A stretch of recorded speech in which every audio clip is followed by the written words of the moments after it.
to record or whatever Zoom be saying. Okay, but yes. Hey girl, hey. Hey girl, hey. Like you said, it has definitely been a while. We have been texting and messaging. So I was like, okay, I need us to like have this conversation in real time. Right. So, several things. I will just start by saying, welcome to A Lot to Say, the podcast. I am super, super, super excited to have you on here. Just a little background for everybody that will be or that is tuning in. Me and Trikarri met in law school, and honestly, our friendship has continued to develop in some really good ways. We have been having like faith talks with each other. Mm-hmm. We are talking about this life, adulting, and today's episode is actually all about living in the pivot. Living in the pivot feels like that has been our theme for a couple of months. Right. It is something that we are definitely trying to navigate. So I wanted to share this space with you because I know that we aren't the only ones navigating living our life through a pivot. Tell the people a little bit about you, if you want, where you're from. I just like to say I'm a Black girl repping the South. So if that's what you feel for sure. So like Teryn said, I'm Trikarri, graduated from law school back in 2023 from Louisiana, but I live in Atlanta, so there's always something going on. And I will save the rest for the conversation because the conversation is about pivoting, and my life has been a huge pivot lately. So yeah. Heard and felt.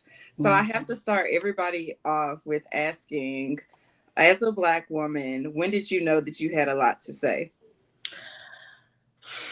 My grandmother always would tell me that I was singing before I could ever talk. And so I probably have had a lot to say for a very long time. I am an only child. I'm the oldest grandchild, which means that I'm the oldest niece and the oldest everything. And so when all the attention is on you, you kind of have no choice but to have a lot to say. So it's just one of those things where you're used to kind of being the center of attention, but you're also used to having to set the example.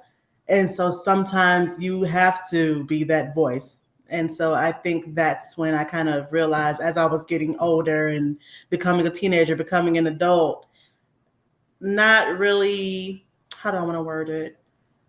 Not really shying away from the controversial stuff. If it was controversial, but going and moving toward it and finding a good way to do it. Like my undergraduate degree, I have a bachelor's of science in communication. And so I'm always trying to think of ways to say things better, or, you shouldn't say it like that, say it like this, or be diplomatic this way. But sometimes you gotta be like, fuck that. I'm not. This is what it is. This is what it is. This is what I gotta say. If you don't like it, that's too damn bad. But it is what it is. Yes, as also a fellow only child, I feel that. And I think I was like in my generation of cousins, I think I was the first girl. Like I have he get a little older than me, about 5 years older than me. And then it was me. And then we have all these cousins under us. But there's a certain amount of pressure that only children face. We definitely have to be vocal because like it's only us. We don't have siblings we can lean on to like speak for us. We have to speak up for ourselves, and we always have to be open to building community with people because like it's just us. So that in itself is a whole nother chapter. Building community and like being our authentic selves and being only children. People love to say the only child syndrome, but like making friends and sustaining friendships over time. I feel like as an only child is so important. Yeah, you're right. It's just one of those things where I had a lot of friends as a kid, and as an only child, you kind of have no choice but to have a lot of friends because you don't have anybody else, like you said. And so, my mom used to do this thing like kind of before I got into school, kind of more formative years, where we would play a game and she would just be like, oh, you have to let me win or I won't be your friend anymore. And I would just be like, okay, Girl, mommy. Okay, if you mommy, you can win. It's fine. Like, I'm like 4. What do I know about it? But she was just like, and every time she would do it, but she was teaching me that sometimes people want you to let them have their way and you don't have to always give them their way. Mhm. And so after a while, it became, oh, you have to let me win or I'm not going to be your friend anymore. And me being like, so I'm my own friend. And so Yeah. that's a huge step. And so I have a 9-year-old stepdaughter, and she's also an only child. And so a lot of things that were in me, I see in her now. And so I'm trying to figure out how to build that bridge and how to navigate her through this life that I've already lived. And so Yes. it's interesting. Yes. I love Mhm. that though. Just to even be able to pour into somebody who's younger than you and you've lived that, that part Right. already. So I love that. That makes my heart all warm. I'm I like, I'm not know. crying, you are. But I think that's also super important. My mom also really instilled in me that kind of independence. Mm. But like even still, us as humans, like we have this natural feeling or want to please people. So as a recovering people pleaser is what I'm calling my declaring over myself. Mhm. Like I think that's important to be grounded like in who you are and being okay with like, okay, they don't fuck with me, but I fuck with me. So Mhm. I love that. Okay. I love that. Black woman with a lot to say. Yeah. Um, let's ease into we're gonna ease.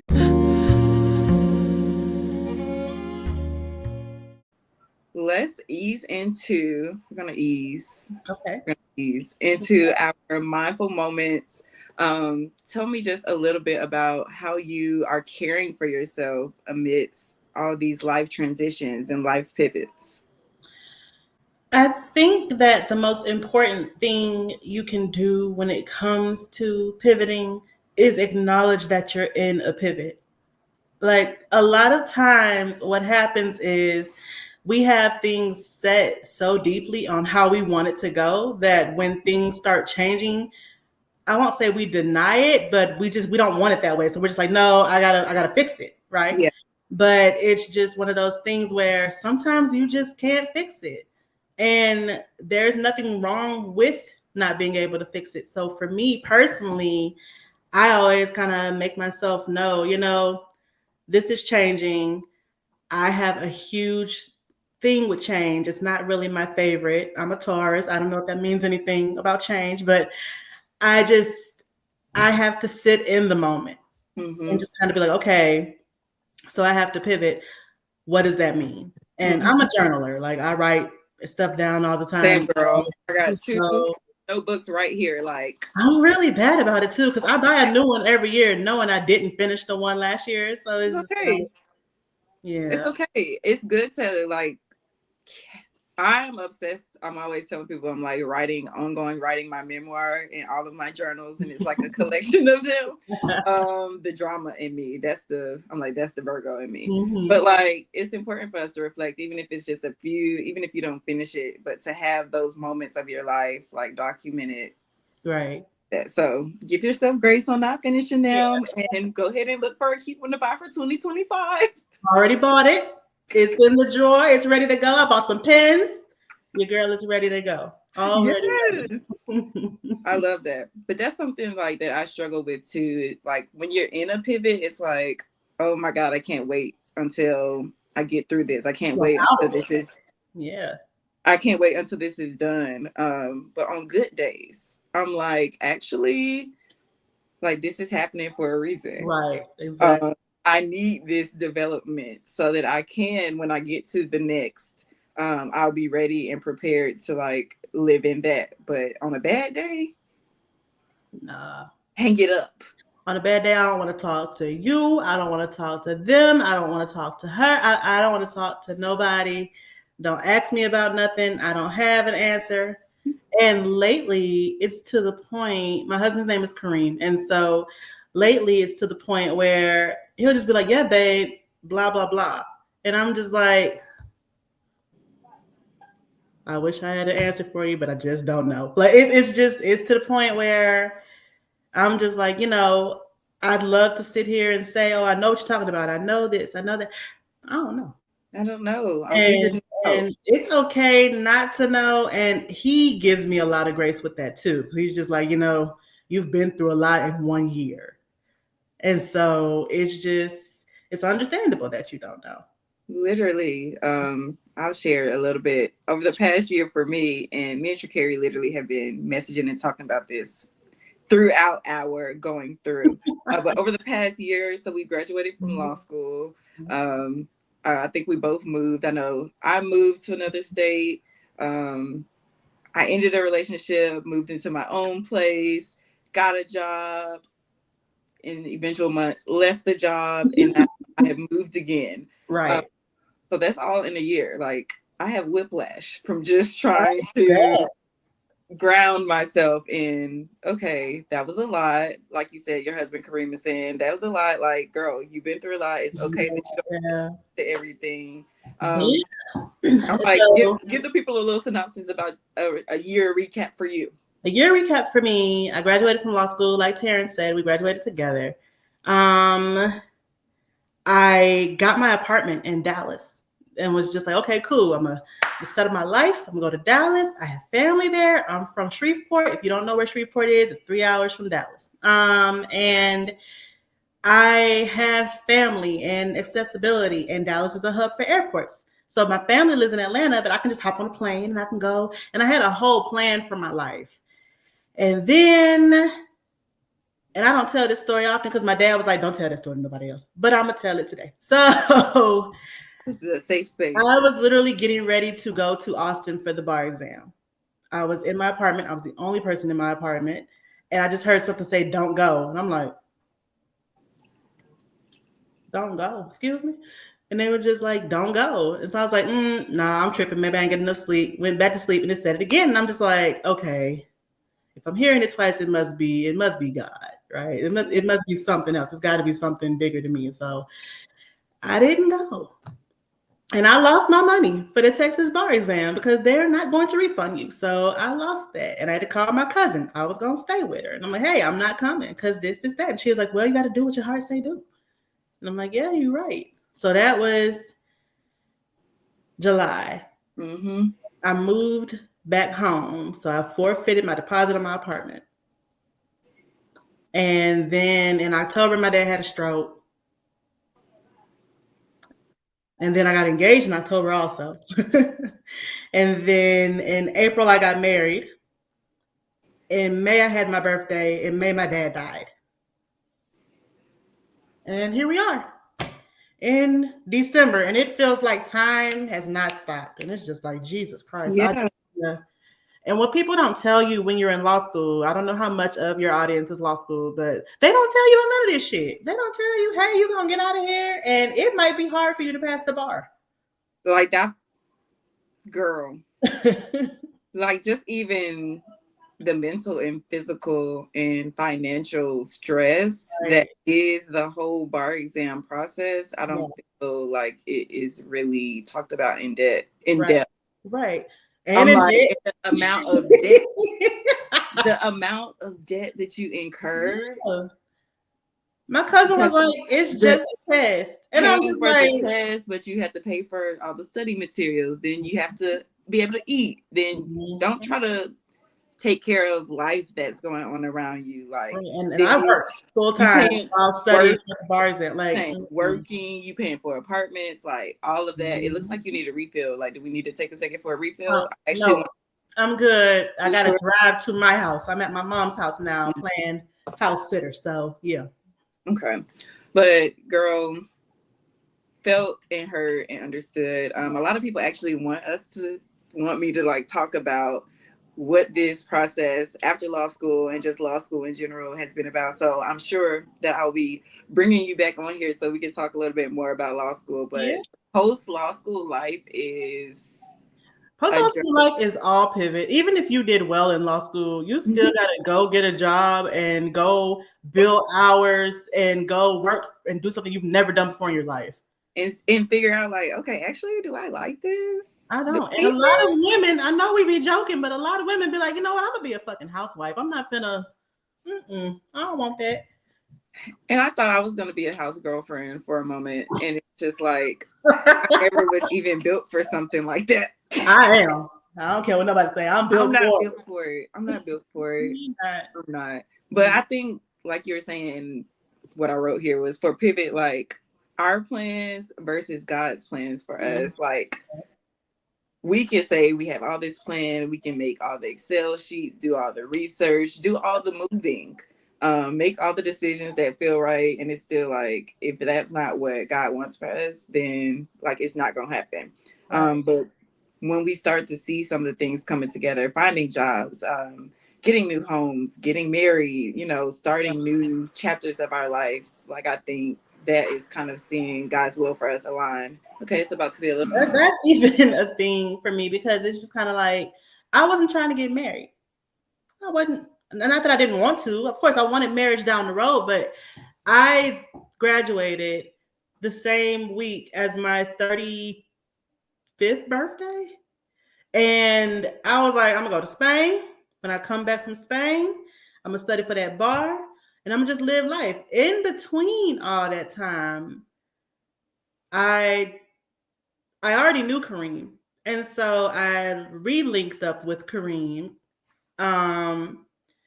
And we've been inseparable pretty much ever since. And so it's just one of those things where like, timing was perfect. Like you needed to have a person and somebody to walk through that part of your pivot with, right, and this part of your pivot with. So right, again, the timing, why you could never have planned that.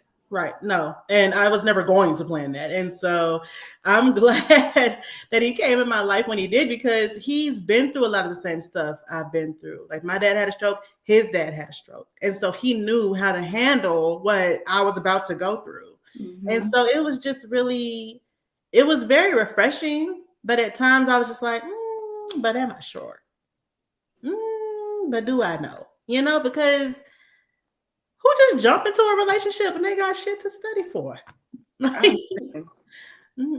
And so pivoting in that way has been very interesting because I went from single, no kids to married, one child without having the child. And so it's just very interesting because as an only child, I'm not sharing with who and why and for what. And so these are things I also have to keep learning. And so it's like, okay, I went from living alone to living with a man, which is something I said I would never do. When I tell you this full year has just been a pivot, I'm just like, no, I'm not going to live with who and give up my space and for what? Nah, it's been very exciting and horrifying at the same time. And like, I'm glad I had something to fall back on because a lot of people do not. And I definitely do not take advantage of that. And it's just one of those things where you really got to be in tune with who you are to be able to pivot properly. Because what if, I wasn't in the right headspace to be able to adjust to a pivot? I would probably be mentally broke down right now. So I think it's important not only that you acknowledge the pivot, but that you really take the time to understand who you are and how you can adjust to the pivot. Some people cannot. That's true. I absolutely agree with you on that.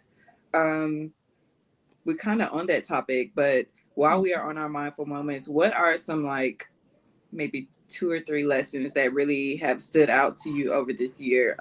Over on my blog, I wrote like this 1 year recap of radical self-love, because I feel like this pivot year has absolutely been a year to love myself radically, to find out what it looks like, to love me in my journey where I am now. So for you, what are some lessons that stood out to you in this season?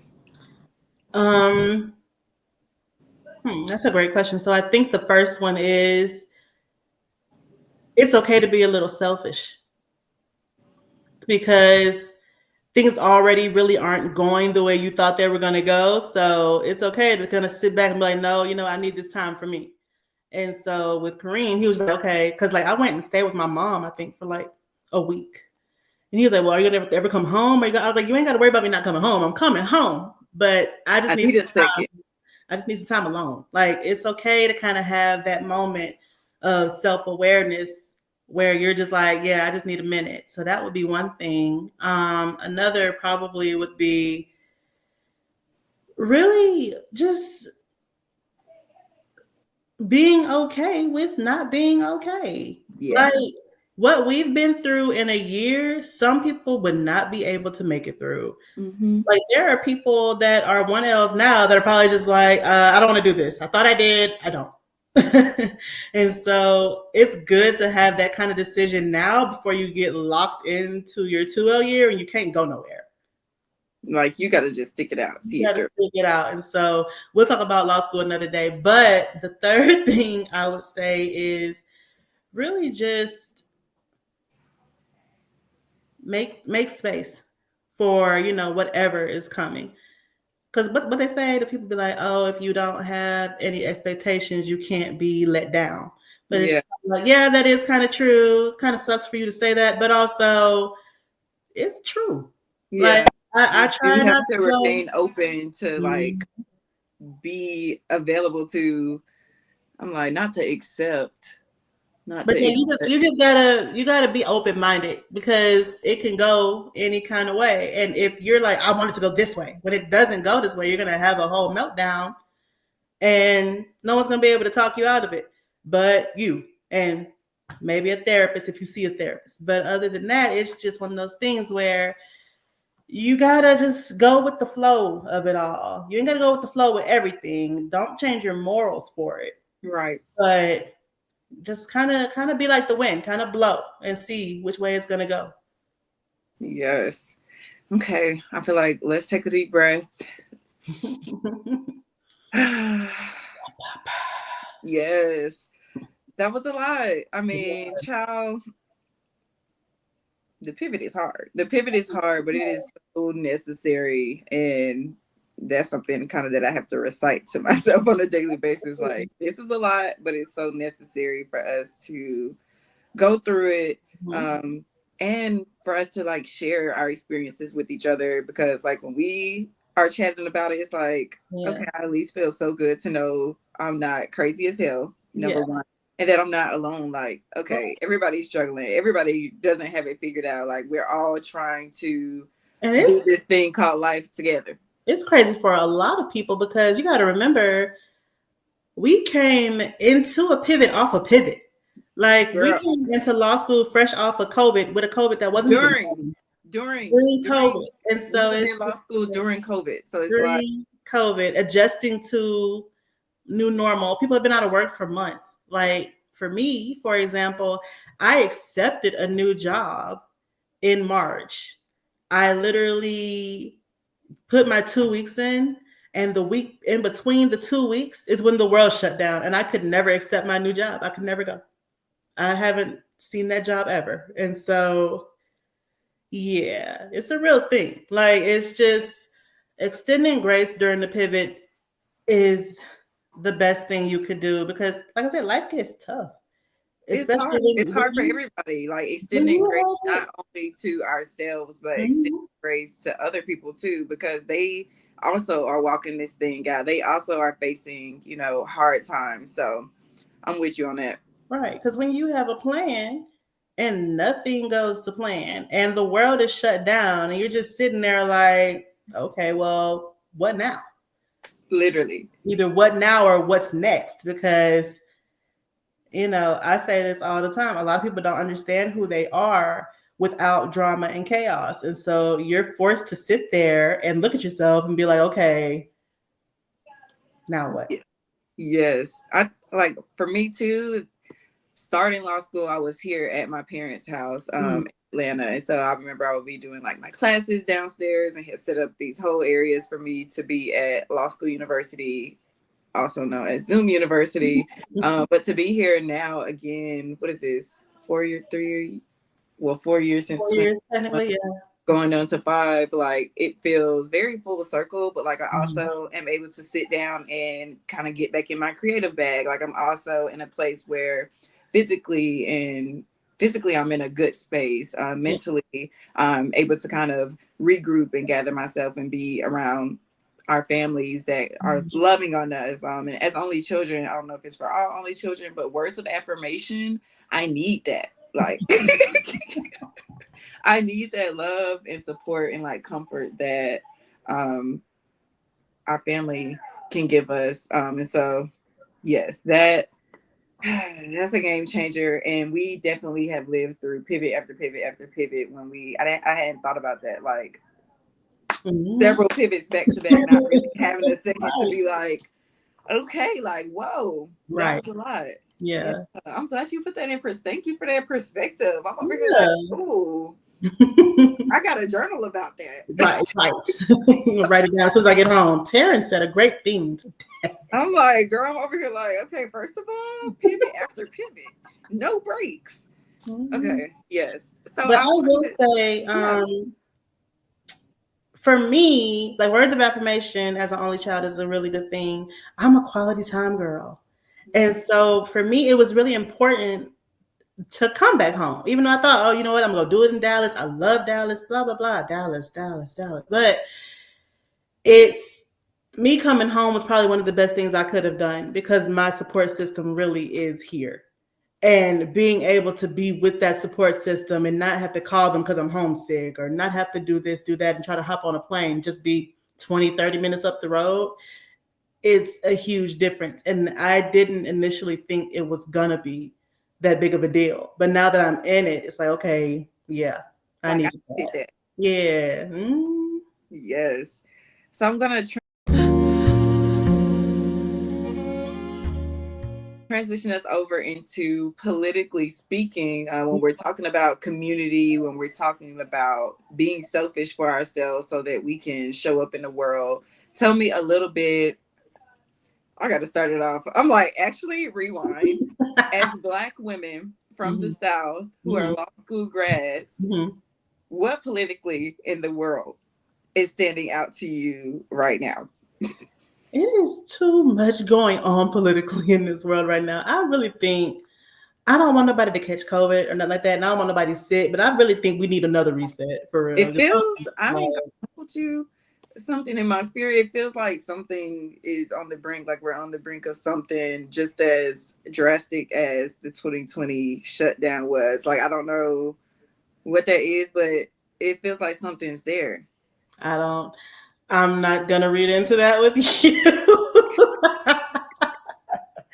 Would I love it? Yes. Would I hate it? Also, yes. Yes. But I think right now politically, it's so many things going on because every time you turn around, first of all, we have so much access to social media. I'm an 80s baby. So, I was there when there wasn't no computers and then there were some computers and now we're full technology. And so it's one of those things where it's like, okay, everything is at our fingertips. You can find out something at the drop of a dime like that. And it's just like, okay, this shit is crazy. Like, because one minute you're talking about Black maternal mortality rates. And the next minute you're talking about this young man who just killed this UHC CEO, which is crazy. And the next minute you're talking about DEI being torn apart and how that looks. And I think as law students, as well as Black women, that's kind of the main thing that's got me lately is the whole DEI initiatives being shut down because people can really be who they really want to be. Everybody doesn't have to be how to say it? Like everybody's so woke. It's like y'all took that and really made that a bad thing when it never was a bad thing. But okay. I'm like, again, that right there, yes. The way when in undergrad, I did a whole lot of work just around diversity, equity, and inclusion, like establishing actual departments on campus, changing PWI's policies around it. And so to see them not only completely try to unroot that, not try, they are unrooting it legally. It is unrooted legally in a lot of states, and they're, popcorn effect in other states. But I mean, it's interesting. But I think history has shown us, white folks, and if it's not all white people who are supporting these policies, put their money in their mouths behind these policies, like there has always been a history of them trying to whitewash what has happened and kind of erase what has happened. So I think, like, again, community in this time is important to tell the stories of the work that we've done around that, tell why it's important for us to have these type Those of initiatives. yeah, Yeah. like we have to have it. Y'all sit here and say, oh, that's reverse racism and all that. I'm not gonna even go to that. I think Not even that a thing, but okay. it's a myth. Cut it out. It's so not a thing. It's so not a thing. And you're showing right here like why it's needed. Yeah, it's just one of those things where even if you aren't a Black person, DEI doesn't just mean Black. And I think a lot of people are getting that confused because They it's honestly like, think it's just Black. And if it has Black, they're like, absolutely not. It's a hard absolutely not. track. Diversity, that means Black. No, no, it doesn't. It doesn't. I swear it does not. But it's just one of those things where we're seeing how it's affecting different groups.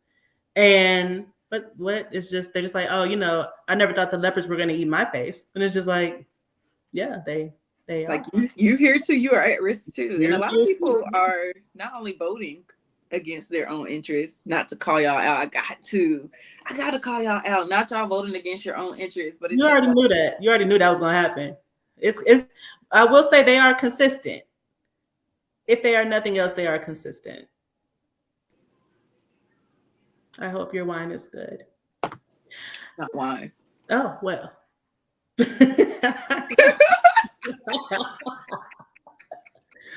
They're consistent because it's just kind of like everybody was on social media and they were just like, oh, we understand the assignment. I understand the assignment. We're showing up for who we're supposed to show up for. And so it's just like, okay, y'all did not do that. And we knew y'all weren't going to. You didn't have to prove it to us because we already know. Like, you needed to prove it to your fellow person, your fellow comrade. I'm still giving America the silent treatment regarding that election. So I don't know. I'm with you. The DEI thing is absolutely, and I try not to use this kind of language. My mom would be like, girl, whatever. But this is insane. Like, to continue to do the same thing over and over and be expecting something different. That's the definition of insanity. I literally, yeah, I'm speechless around that. I am speechless around that. I wanted to talk to you as a millennial. I am right on the cusp. I'm a 90s baby, a late 90s baby. So I'm a millennial. I'm like, I don't fit all the way in with Gen Z for real, even though technically I'm Gen Z, but like I'm also on the cusp of millennialism. So as a millennial, what are some issues that stand out to you? Like, I know that you are looking into becoming a homeowner. You are a newly married person. Like, as a millennial, what are some political student debt? Sorry, I had to scream that out. But what are some huge issues that you're passionate about? I will say that for myself, I'm not super in an uproar about home ownership because I know for me that's covered. Because I made a plan for that already. And so I know for me, that's covered. I have a plan in place. I know how to, go about doing that plan. If I have to pivot in that plan, I'm familiar with pivoting. So it is what it is. But for me, student loan debt is huge. Law school, tons of student loans. I took no loans out in undergrad, none, because I didn't have to. But law school, that's a really big thing. I was just really hoping that Joe would just be like, you know what, F it, we doing all this. I'm out of here anyway. We doing. I'm just saying, you know what I mean. I respect that you pardon your son, I guess, but like at the same time, that student debt. That would be a game changer for Black women. But they keep blocking him. Like, the thing is, he is trying to get it done. But at the same time, it's like, okay, well, if you're blocked at every corner, What can he do? What can you do? But also, that is what our legislature is for. You could sign something into some law if you really wanted to. But that's all I'm saying. That's why I'm like, I know you having a hard time, blah, blah, blah. Nah, I just feel like student loan debt is a really big thing. And it's to the point now where people don't even really want to go to college anymore. Like, people are seeing these influencers on social media and they're seeing all these different ways to make money. And they're just like, well, why do I need college if I can do it like this? And especially the debt is huge. I mean, law school itself, 6-figure debt. So it's just like, yeah. When we're talking about pivoting, it never occurred to me what that would like. Okay, here's the plan. I'm gonna go to law school, like law undergrad too. I have lots of loans, so yeah. We need it. You're just not thinking of it that way because you're just like, okay. Because you're trying to make it, like you're trying right. to do what it seemed like, or what would make us seem like we would have more of a chance out here. But again, like we're seeing that it's so many new ways to make money. It's so many new ways to build influence and have an impact in your communities outside of college. But damn, for the ones that done went and we got all this debt, what we gonna do? Because now it's just kind of like, okay, I can't afford to pivot. I need to go with my original plan. I gotta stand on business for real about the original plan. So when you said about being a communications major, I was a poli-sci major, but I did a lot of communications work and studies. So I'm like, you feel me? Like just trying to even intersect what it means to be a lawyer and to like also embrace all the other parts of us is a part of the pivot that I feel like it's not talked about a lot. Right. And it's a part of the pivot when you get into that career too, because a lot of times you're working so much. It's like, I don't have time to really be who I am. I have time to get off work, go put on some cozy clothes and go sit down somewhere. Maybe go take a nap. Because other than that, I don't have time for none of the rest of it. I just, there's so much work that comes along with all of it. And I got to give kudos to my friends, our friends that we went to law school with, who really are working their dream jobs. They love it. Yes. And I'm like, that's great. Y'all are doing an amazing job. I love seeing y'all all over social media and just bossing up in life. I think that is amazing. And I hope you never have to pivot if you really don't have to, but life doesn't come without it. I'm like, and I mean, also with that, and that's something that I'm always trying to keep in perspective. We don't know what their pivots were before they reached this moment. So that's something I'm always and trying to remind myself and always just try not to compare. But it's like, it is hard though to be a law school grad and to see, people we've graduated with or people who graduated after us, like pass the bar, no issue, or get their dream job, no issue. But like at the same time, it gives me hope that I get to kind of imagine how I want my life to be. Like I get to decide what being a lawyer and an entrepreneur, me and a media maven looks like for me. I get to decide and build what that dream life looks like. Even if I've never seen it done, like I have to really trust and believe that promise that was given to me and work at it amidst the pivot, amidst the pain, and amidst the confusion. Like, okay, I think I heard this from you guys.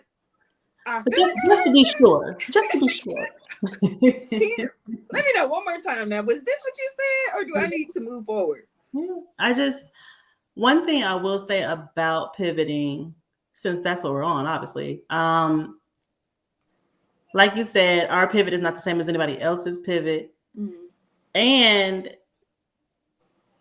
no pivot is too small.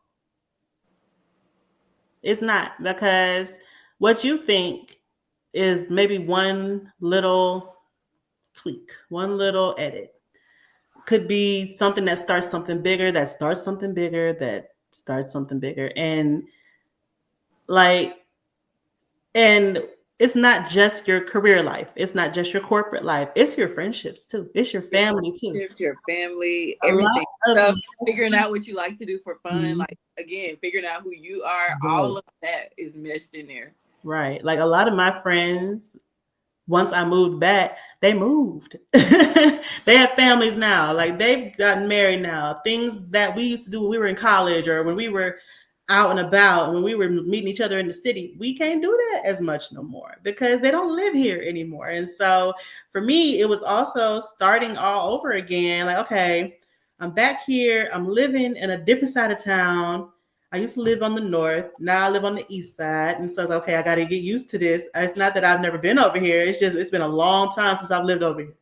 And things are changing every day. Every time you turn around in Atlanta, they're building something. They're putting something up. Somebody's coming to town. And so it's just, when you live in a place that has a lot of hustle and bustle going along with it, it's easy to pivot because it's always something going on. Plans are always changing. Yeah, plans are always changing. Everything's always shifting. And like you were saying earlier, just to allow ourselves to be able to be molded and to shift as things change around us is super key. Yeah. So Donner wanted to be her main character energy. It's insane. Like, girl, can we have this? Okay. She's like, actually, I don't know. But yeah, politically, the community piece is huge. We need the community because, like you're saying, we're starting from scratch. Friendships are different, relationships are different. We need community, not only to talk about how we're getting through this, but to build more awareness. Like, okay, are you having an issue with student loan debt? Okay, actually, yes. Here's some stuff we can do. Right. Are you looking for new friends after moving back to, I don't know, moving back or moving home or whatever? Yeah. Like, here's some resources for that. And I'm hoping that, people can see I Told You So media and a lot to say, and for Black girls who have a lot to say as a space like where we can talk about these things and build community with each other. And eventually I'm hoping to like have events and experiences where we can just love on each other. So I think that's amazing. I think a lot of times people don't talk about how hard it is to make friends as adults. That's hard. It's weird. It's like, weird. And people be weird. People be weird. People be fucking weird. They really do. Like people really be weird. Like I'm in my 30s. I know you're in your 20s, and it's just one of those things where it's just like, okay, I'm not trying to burst your bubble or nothing like that, but stop being weird. What is that? Like, stop being weird. Why are you being weird to me? Why are you being weird to me? I ain't do nothing to you. I barely know you. I feel that. Making friendships as an adult is hard. It's hard. And it's to the point where I'm just like, I don't want to do it. I don't want to. I got somebody else to do it. Get somebody else to do it. My husband's the extrovert. Say hey to him. I'm done. Good night. I'm good. And that's like a thing for me. I really struggle with anxiety, and I feel like I'm an extroverted introvert, but like the introvert part is because I'm my only child. Like I need that time to myself to kind of recharge. But when I'm out and about, I don't have a problem being out. But I'm like, honestly, I just lost where I was going with that. And that's why you should drink wine and not what I'm drinking. I feel you though. I am kind of the opposite. Time to recharge. Somewhere else I was going with that. I don't know. I'm the opposite. I'm my best self when it's just me and Bae. He gets every single goofy, silly part of me, and that's me with my family and with him. But when we're out and about, he's the voice, he's the talker. Hey, how are you? I'm glad you're good. Okay, hi, okay, bye. Like, and he's really? Like, he has to push me to do things, because if not, I will be in the house. You want to go? Nope. You want to go do this? Like, that reminded me exactly what I was going to say. Like me, I feel like as an adult, I'm realizing I have ADHD, and I also struggle with anxiety and depression. And so like, I will make these plans and I'll be like, ooh, that seems like that's going to be a fun thing to do. Then the day come or leading up to it, and I'm like I think I'm gonna have to cancel. Well, I'm the person on the phone. Shit, okay, that's fine. I'll be like, I'm gonna have to cancel. I'm just like not gonna be able to work myself up to actually do this. Like I do not have the emotional capacity to do this today. But learning like that's okay. That's okay to be like, I ain't gonna be able to do it. Y'all have a good time though. Right. Like my husband was telling me recently, he was just like, babe, the other day, because I think I might have been here and he was home, and he was there like all day and I was here all day. And so I got home and he was just like, I don't know how to say this. And I'm like, okay. And he was just like, I feel so good. Like I was here alone by myself. I wasn't talking to nobody. I was eating what I wanted to eat. Ain't nobody call me. It felt great. I see why you do this now. I'm like, oh, you see why I'm a loner? He's like, that's not what I said. I was like, okay. But look, but I'm also glad that you spent that time with yourself, and right. So good. So maybe we can implement this, on a Oh, however. he wants to. And I'm like, okay, good. I'm good with it. I'm fine with I it. know you are. I love that. I think that's important. Yeah, it is very important. In like, sometimes I have to wonder, like, okay, when we be surrounding ourselves by people, is it just because we don't want to be alone? Mm. Or do we really want to be in these people's company? It's not that I don't like people's company. I'm You, good. yeah, you're definitely an introvert. You like, honestly, it couldn't be Okay, that I want to be in that company. that's not it. That could never be it. But it's just one of those things where if I'm comfortable with you, I'll invite you into my space. And I'm good with that because I know I could be myself with you. But if I'm Yeah. still learning you, I would never invite you to my home. And that's just that. Like, I'm learning to be okay with being okay.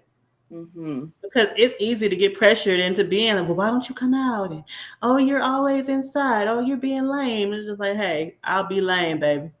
I'm Lame. good, love. I got a bar in the crib. I will be lame. I'm okay with it. Like, that's part of really growing up. Just really being okay with yourself. Mm. So yeah. Okay. So as we're being okay with ourselves, tell us a little bit. I don't know if you're having a lot of time to read lately. I have some time to read, but I've been into TV real bad. But this segment is called Radical Reads anyway. So the last thing I read was The Unsettled by Ayanna Mathis. Okay. It is a Black book. I love things that kind of have reminiscence of reminiscence, Jesus, I remnants was like, yeah. of remnants of kind of Southern living, Southern life and everything. And it's a really, really good book. Um, I had to read it for like a book club thing recently. And so I really did enjoy it, but I'm the kind of reader where like, you got to catch me immediately. Cause if not, I might close you. Be like, like you want to be drawn in. Like I like Barnes and Noble is my happy place. Kay knows that. And we went to Barnes and Noble recently, and I spent about $200 on books. And Look, I'm like, what you get? What you get? he was just like, "Babe, I have never in my life spent that much money on books." I said, "Yeah, well, you're not me, but Right, like I hate bought some that for you. vinyls too. Like we bought vinyls, we bought other stuff. So I was like, okay, you benefited from this, so don't try to Ooh, act what like." vinyls did they have at Barnes and Noble?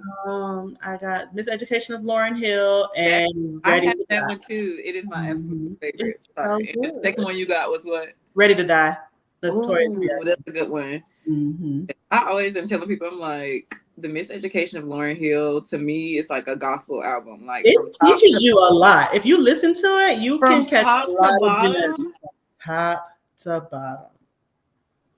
That's an album. She ain't gotta make no other album for what? And didn't. It ain't. And it ain't for damn sure. And I love my good sis Lauren, and she ain't gonna show up to perform them. Well, it depends. Because here Okay, I bought a ticket in this past year to see my girl. Didn't show up. in Atlanta for one music fest, she showed up. She was here. You never And on can tell. time. I know. I was like, okay, girl, look at you turning up, pivoting. Look at you turning over a new leaf. Okay, Miss Lauren Hill living in the pivot. I would love.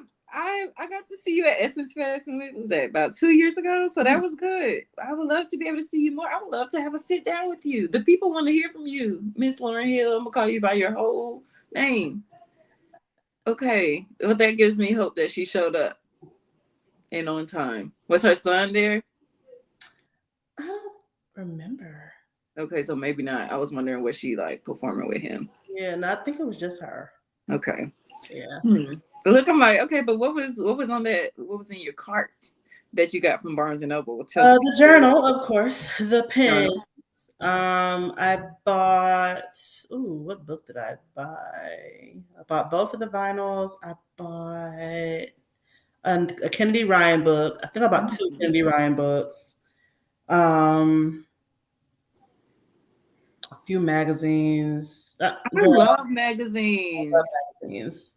I It's nothing like a good magazine. The pages, Mhm. like I'm so here for And they the smell good. editorial. That sounds weird, but they smell They good. do. Like magazines are an experience. They are. You get me. I do. Which magazines did you get? So, okay, don't judge me. Girl. We listen and we don't I was judge. like, we listen and we don't judge. So I got Esquire because Yes. that's always been my favorite magazine for the journalism. Like they have some really good writing in that magazine. Girl. And then what else? Essence, of course, as always. Got to. Yes. And so that was those two because I used to that's why I used to do this thing called like the Big Black Book, and it was just men's fashion and men's sartorialism and everything else in this huge book once a year, and it really just I don't know. I've always liked men's fashion, even when I worked in fashion. I would style men, and I just preferred it that way because men aren't picky, you know. Yeah. Like And they women, just have less fluff. Like, women come into the dressing room losing their damn mind. I gained 6 pounds. My man don't love me no more. They crying. Like, hey. All the man want to know, hey, is this the right size shirt? Do my feet smell? Okay.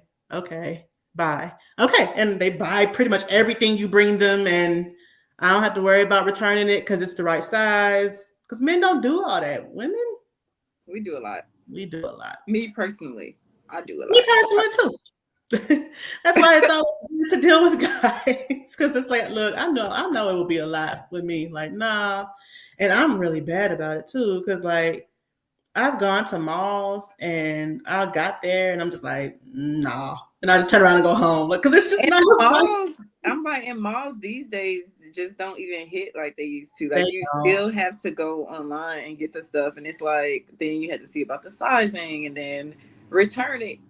Yeah, it's too much of a process. It's a lot. It's a lot. It's a lot. Okay. Well, this look. I'm like, I hope that you enjoyed this. I did. It was a Yeah, great time. this was great. Time went by so fast, but I try to respect people's time and stay timely too while we on here. So I so appreciate you for just coming on here and being vulnerable, and talking to me about living through the pivot. I know that it's something we will continue to talk about and chat and support each other through. So thank you, Trikarri, for coming on here. Always welcome. If you are comfortable at all, where can people follow some work that you do or stories that you're telling? Let the people know if you want to share that and which platforms you're comfortable with sharing, and I'll include it. So all my platforms except for Facebook are at Bourgeois Black Beauty. Um, that's really it. I just be posting nonsense and going on about my day. Yes, we love a good laugh and respond to Mm-hmm. stories. So y'all follow her on there. Thank you all for tuning in to this episode of A Lot to Say. Make sure to follow and subscribe to us over all our platforms. They'll be linked in the show notes. And then I also get Trikarri's social media and some of those book and magazine recommendations and list them too. All right, y'all. Bye. Bye, boo. Bye, Thank love. you. You're welcome.